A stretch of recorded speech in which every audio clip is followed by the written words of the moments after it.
Thank you and good afternoon. Recently I was doing a little reading, and I was reading up on Leonardo da Vinci, and over 500 years ago, he opined that we know more about the stars above our head than the soil beneath our feet. And there's a lot of truth behind that.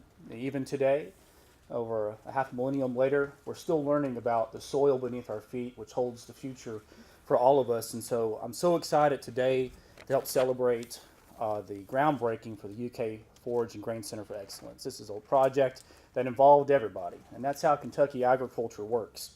You know, it was once said that society is a partnership between the dead, the living, and the yet to be born. And today, that's the sort of theme we have. We're honoring those who came before us. We're all here today, but we have an eye towards the future about what this place can and will be. And so I thought I'd take us back in time just for a moment. And so as Dr. Capelluto mentioned, this facility has roots that go back to the mid-1920s. And so when this endeavor started, it started with farmers. When Abraham Lincoln had the vision to help pass the Morrill Act, which helped set up the land grant institutions during the Civil War, it was about the farm community.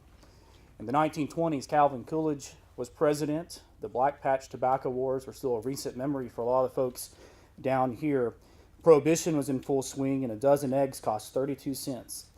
Now, times were different, but it was agriculture that got Kentucky out and continues to lead us forward.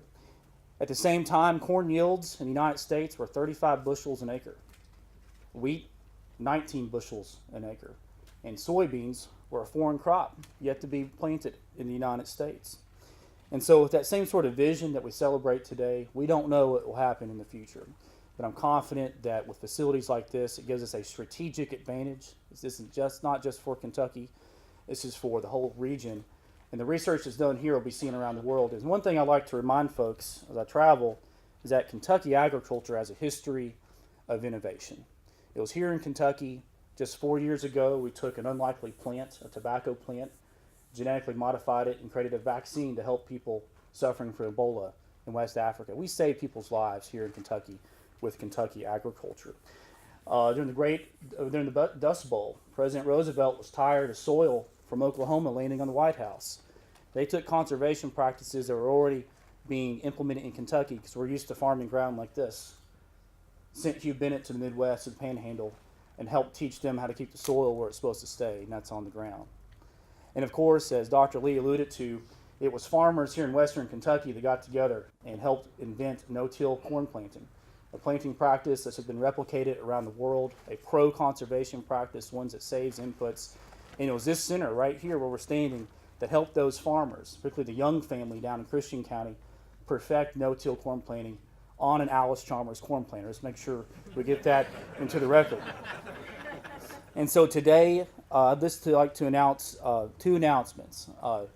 Number one, due to the generous donation of Kentucky farmers with our license plate program, the Ag Tag, where farmers right now are asked to give a voluntary $10 donation to Kentucky 4-H, FFA, and Kentucky Proud.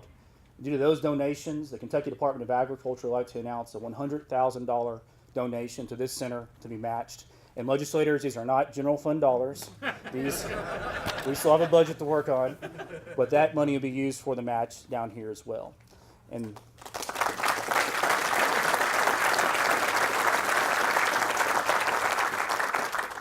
finally, for those of you who know me well, I've been tinkering around with old farm equipment recently.